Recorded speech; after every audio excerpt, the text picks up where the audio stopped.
Partai Gerindra menegaskan hingga saat ini peluang nama yang akan maju di Pilkada Jakarta masih dinamis. Ada Ridwan Kamil yang dianggap sosok berprestasi di Jawa Barat meskipun baru di Jakarta. Ada pula putra bungsu Jokowi, sekaligus Ketua Umum PSI Kaesang Pangarep, dinilai Gerindra juga punya peluang yang sama bertarung di Pilkada Jakarta. Ridwan Kamil adalah sosok baru di Jakarta dalam konteks elektoral, walaupun masyarakat secara nasional sudah mengenal beliau. Ini menurut saya punya kans yang besar untuk tampil setidaknya kompetitif lah, gitu kan, RK ini. Karena kan dia tokoh baru tapi orang sudah tahu prestasinya. Di Bandung 2 kali kan, ibu kota provinsi yang karakteristiknya mirip Jakarta. Kemudian di Jawa Barat sekali. Jadi orang tahu nih kapasitasnya, walaupun dia sosok baru. Kaesang juga memenuhi syarat ya untuk maju ya. Jadi saya sendiri nggak akan terkejut misalnya suatu saat Mas Kaesang maju. Nggak ada masalah menurut saya, tapi keputusannya nanti disampaikan. Sementara Ketua Umum Golkar Erlangga Hartarto menyebut nama wakil ketua umumnya Ridwan Kamil masih dalam pertimbangan maju di Pilkada Jakarta atau Jawa Barat. Erlangga menegaskan masih butuh proses untuk menetapkan calon gubernur Jakarta. Kalau pertimbangan Golkar melihat lebih baik di Jabar atau gimana? Iya, nanti kami monitor. Untuk Mas Kaesang sendiri, Golkar juga mengusung nama itu nggak Pak kira-kira? Masuk radar nggak? Nanti kita lihat. Pak, untuk koalisi pilkada benar 4+1 Pak, koalisi 4+1, satunya Pak Presiden Jokowi. Pak, soal iya, Pak. Untuk partai kan yang harus mengusung pilkada, yang usung partai-partai. Pak Ibas kan kemarin bilang udah sepakat semua Pak RK di Jakarta, itu gimana? Ya kan masih ada proses. Namun Ketua Umum PAN Zulkifli Hasan bersikukuh, Koalisi Indonesia Maju punya sinyal kuat majukan RK di Jakarta meskipun belum menentukan wakilnya. Ya kita kan kalau Jakarta Ridwan Kamil, wakil belum lagi dibahas ya. Golkar katanya melihat elektabilitasnya kan lebih rendah Pak, dan bakal orang ada ke Jabar Pak. Jadi gimana Pak? Ya nanti dibahas lagi. Yuk. Sejauh ini, Koalisi Indonesia Maju membuka peluang sejumlah nama kuat untuk maju di Pilkada Jakarta. Namun masih sedikit kemungkinan untuk mantan Gubernur Jakarta, Anies Baswedan. Sinyal sejumlah politisi mengarah ke sosok Ridwan Kamil terutama setelah pertemuan Jokowi dan koalisi pendukung pemerintah akhir Mei lalu dan putra bungsu Jokowi, Kaesang Pangarep. Apakah pertemuan Prabowo dan Koalisi Indonesia Maju semalam turut membahas kemungkinan majunya Kaesang itu? Tim Liputan, Kompas TV. Benarkah pertemuan pimpinan Partai Koalisi Indonesia Maju tadi malam salah satunya membahas agenda politik terdekat yakni Pilkada termasuk di Jakarta serta peluang mengusung putra bungsu Jokowi Kaesang Pangarep? Kami diskusikan bersama Ahmad Doli Kurnia, Wakil Ketua Umum Partai Golkar, dan Siti Zuhro selaku pengamat politik dari Badan Riset dan Inovasi Nasional atau BRIN. Selamat sore semuanya, apa kabar? Selamat sore. Assalamualaikum warahmatullahi wabarakatuh. Hadir bersama kami. Waalaikumsalam warahmatullahi wabarakatuh. Kalau kata Pak Erlangga kemarin itu pembahasan atau pertemuan bersama dengan Pak Prabowo mengenai pentingnya strategi ke depan. Apakah strateginya itu termasuk dengan Pilkada DKI Jakarta dan mengusung Mas Kaesang di Pilkada DKI ini, Bang Doli? Banyak hal saya kira yang dibahas ya. Sebagai presiden terpilih Pak Prabowo, kemudian kan juga perlu untuk mendiskusikan sering ya dengan ketua umum partai politik yang kemarin mengusung dan memenangkan beliau ya.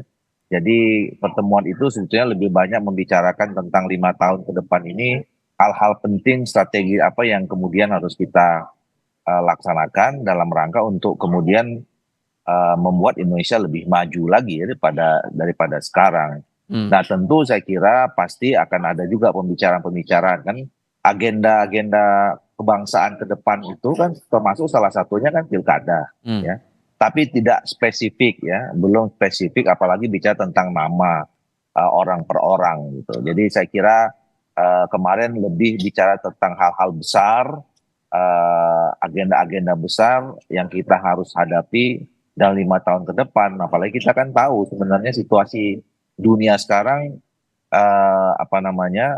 ya tidak baik-baik saja ya. Kalau Kadang isunya isu isu yang besar, menguat, kemarin kata Pak Erlangga diskusinya nggak dilaporin dulu ke Pak Jokowi. Masa iya sih Bang? maksudnya Tidak dilaporkan dulu ada pertemuan antara Pak Prabowo dengan ketua-ketua koalisi Kim itu ke Pak Jokowi. Pak Erlangga yang ya bilang kemarin begitu. enggak, saya kira kan mereka ini bukan soal lapor nggak lapor, mereka ini kan hampir setiap hari ketemu, Hmm. ya. Sebagian besar ketua umum partai politik yang tergabung dalam Koalisi Indonesia Maju itu kan semuanya berada dalam kabinetnya Pak Jokowi. Jadi saya kira dengan Pak Jokowi mereka pasti sering dan intensif melakukan pertemuan. Ya kemarin aja ada berapa kali rapat itu dengan Pak Jokowi. Hmm. Saya kira pada saat mereka bertemu rapat dalam Pak Jokowi, hal-hal yang mereka yang bapak-bapak ketua umum partai politik Oke. bicarakan ya pasti setidaknya sudah disampaikan kepada Pak Jokowi kan. Oke, Bu Zuhro, terkait dengan nama ini kan awalnya nama RK muncul, tapi kemudian kan Golkar punya posisi bahwa RK dimajukan di Jabar saja begitu dengan elektabilitasnya. Dan sekarang muncul nama Kaisang yang diusung untuk maju ke Pilgub DKI. Kan secara politiknya memang besar atau tidak menurut Anda? Yang mana ini? Untuk Kaisang di Oh, DKI. Kaisang, ya. Sinyal ya, jadi kayak HP gitu. Biasanya sinyal itu kalau HP semakin jauh dari pusatnya itu sinyalnya ini lemah ya. Karena ada di ibu kota, sinyalnya mungkin kuat sekali sekarang ya. Jadi kalau diibaratkan seperti itu, kita melihat Kaisang ini mungkin terkait tidak bisa dipisahkan dari apa yang sudah kita baca bersama-sama, yaitu keputusan dari Mahkamah Agung ya yang Ya. membolehkan gitu nanti ketika dilantik itu akan berusia 30 kan seperti itu. Meskipun belum ada penjabarannya untuk di PKPU ya, untuk peraturan selanjutnya dan sebagainya. Tapi apa yang tidak mungkin sebetulnya kalau memang dikehendaki kan itu. Kita belajar dari Pilpres yang lalu, sinyalnya seperti itu, sama gitu ya. Bedanya satu di MK, satunya sekarang di MA. Jadi sekarang apa yang tidak mungkin? Secara umur akan dipayungi gitu ya, sudah direvisi oleh Mahkamah Agung. Secara partai tinggal memilih partai mana. Yang bersangkutan juga ketua umum partai PSI ya. Dan tentu Kim itu tidak tertutup kemungkinan juga akan mendukung. Jadi itu dari partai, lalu dari hukum tadi payung hukumnya kemungkinan bisa lolos juga kan gitu. Ditambah dengan narasi yang muncul sekarang, apakah ada upaya untuk mengegolkan nama Kaisang ini untuk maju di Pilgub DKI menurut Anda, Bu? Iya, apalagi kalau istana membolehkan, didukung penuh oleh istana. Jadi tidak ada yang tidak mungkin. Apalagi ditambah lagi kemungkinan ini anak muda ya, lagi-lagi anak muda gitu diberikan satu peluang sangat luas dalam hal ini. Cuman kan Kaisang tadi mengatakan bahwa tidak sekedar popularitas dan elektabilitas, tapi ada etos kerja. Jadi kalau kita terjemahkan, apalagi dari Mas Habibur Rahman tadi itu, bahwa prestasinya Pak Ridwan Kamil sudah jelas lah. Sekarang pertanyaannya, apakah Kaisang punya prestasi? Kan gitu. Jadi sama, jadi pertanyaan yang sama ketika itu dilontarkan oleh elit partai gitu ya, calon pengusung atau pendukung, maka pertanyaan kita publik kepada tentu para elit partai politik ini, apakah Kaisang itu memenuhi kriteria, memenuhi gitu ya, persyaratan sebagai bahkan lompat ke gubernur. Orang itu kan dari bawah biasanya. Di hadapan kita ini kan ada Mas Doli. Mas Doli ini waketum Golkar. Kurang apa tidak malang melintangnya gitu ya. Sekarang adalah ketua komisi 2 di DPR. Walaupun sepenuhnya itu keputusan nama calon kan tetap di Pak Erlangga sebagai ketua kan? Iya, jadi menurut saya Golkar ini tidak kurang gitu loh. Kalau mau bilang kader itu tidak kurang. Lalu bagaimana tidak hanya popularitas, saya hanya menirukan loh ya bahasanya Kaisang. Tidak cukup hanya popularitas dan elektabilitas, tapi adalah kinerja atau prestasinya. Apa prestasinya? Apa yang mau disuguhkan kepada masyarakat Jakarta yang notabene secara mungkin sosial ekonomi ini lebih tinggi dari yang lain kan? Saya konfirmasi dulu ke Bang Doli, kalau begitu Bang Doli, nama Kaisang ini masih masuk radar nggak di Golkar sebagai Cagup DKI? Jadi begini, kalau Golkar, kenapa beberapa minggu atau sebulan terakhir ini kan terjadi semacam apa namanya ya, dinamika lah ya berkaitan dengan soal Ridwan Kamil di Jakarta atau di Jawa Barat, ya. Ukuran kami adalah kita berupaya untuk mengambil keputusan dibantu dengan pendekatan saintifik, ya, berdasarkan hasil survei tentunya gitu. Nah, makanya kalau kemarin terakhir saya sampaikan, kalau kita beranjak dari posisi Ridwan Kamil, sekarang Ridwan Kamil itu lebih punya peluang besar di Jawa Barat dibandingkan Jakarta. Kalau berdasarkan elektabilitas, kalau berdasarkan hasil survei. Nah, elektabilitas itu kan nyambung dengan apa yang disampaikan oleh Mas Kaisang dan Prof. Wiwi barusan tadi. Itu elektabilitasnya akan meningkat kalau misalnya seseorang populer dan kemudian dia dianggap pernah punya prestasi-prestasi. Kan itu kan efeknya itu sebetulnya gitu.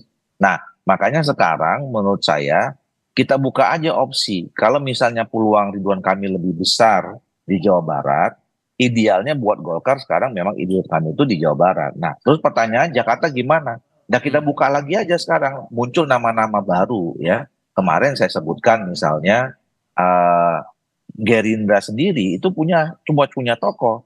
Ada namanya Ariza Patria, ketua Gerindra Jakarta, pernah jadi wakil gubernur gitu misalnya. Nah, terus kemudian ada juga yang mengatakan kalau di Koalisi Indonesia Maju, di PAN, kemudian di Gerindra juga ada masih dulu kita pernah sebut Budi Jiwandono gitu ya, ada Mbak Saras gitu misalnya. Terus di PAN misalnya punya Pak Eko Patrio ya, dan lain-lain. Nah, termasuk kalau kita bicara Koalisi Indonesia Maju, ya di PSI juga ada Mas Kaisang gitu.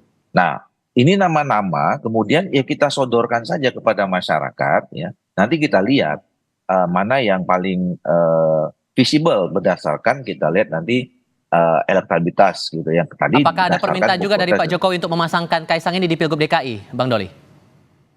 Saya kira pembicaraannya sampai sejauh ini itu masih pembicaraan antar ketua umum partai politik yang tergabung dalam Koalisi Indonesia Maju ya. Formalnya itu kenapa? Karena kan nanti yang mengusung kan partai-partai politik gitu. Jadi pembicaranya nanti berawal dari ketua umum partai politik dan berakhir juga pada ketua umum partai politik. Bahwa di antara keputusan pembicaraan awal sampai keputusan berkomunikasi dengan yang lain, menerima masukan dari siapa saja, termasuk masukan dari Pak Jokowi, itu kan biasa-biasa saja. Oke. Kalau kemudian jadi nih Bu Zuhro, Kaisang maju di Pilgub DKI dan sekarang nama yang juga muncul adalah nama Anies Baswedan. Head to head dua tokoh ini, kemungkinannya gimana? Iya, pastinya Jakarta beda ya dengan daerah lain dan jangan lalu diidentikan, dianalogikan dengan Pilpres. Ini beda. Jakarta tentu beda dengan makro Indonesia ketika Pilpres. Maka Jakarta ini punya karakteristiknya sendiri dan punya sejarahnya pemilu sebelumnya, pilkada sebelumnya. Jadi dalam konteks ini tentu masyarakat Jakarta akan bertanya, apalagi punya gitu ya, satu legacy dari Pilpres kemarin yang membuat mungkin banyak yang kecewa. Lah, kalau menurut saya hitung-hitungan politik yang disampaikan oleh Dr. Doli Karunia tadi itu menurut saya bagus sekali. Bahwa partai itu akan menghitung siapa yang akan diusung dan didukung sepenuhnya. Jadi bukan diusung untuk kalah, tapi diusung untuk dengan hitungan akademisnya itu betul-betul bisa dipertanggungjawabkan. Jadi partai politik lah yang harus bertanggung jawab dalam hal ini ya. Tidak sekedar, oh ini kalau anaknya presiden pasti menang. Lah hal yang seperti itu aneh bagi kita yang belajar politik atau belajar demokrasi ya. Dari perspektif demokrasi ini sangat tidak bisa dipertanggungjawabkan. Dan masih mungkin nggak kira-kira Kaisang ini bisa jadi kuda hitam gitu nanti saat Pilgub DKI berlangsung? Iya, punya hak lah kalau memang mau dipaksakan meskipun umurnya belum mumpuni gitu ya. Silakan saja, tapi masyarakat akan memilih siapa yang paling tepat ya. Apalagi melawan Anies. Anies ini sudah menunjukkan 5 tahun tanpa ada katakan gitu ya catatan-catatan hitam atau mungkin tersandung oleh kasus korupsi dan sebagainya lah. Menurut saya di situ yang bisa nanti dikompetisikan. Kalau kompetisi itu yang setara Mas Tifal menurut saya jangan kelas berat melawan kelas bulu, jangan. Harus timpal setara gitu ya. Supaya nanti kontestasi di Pilkada DKI itu betul-betul asik gitu ya, memberikan pembelajaran itu. Baik, Bang Ahmad Doli Kurnia dan Bu Siti Zuhro, terima kasih banyak sudah hadir dalam diskusi kami kali ini. Selamat sore semuanya. Ya.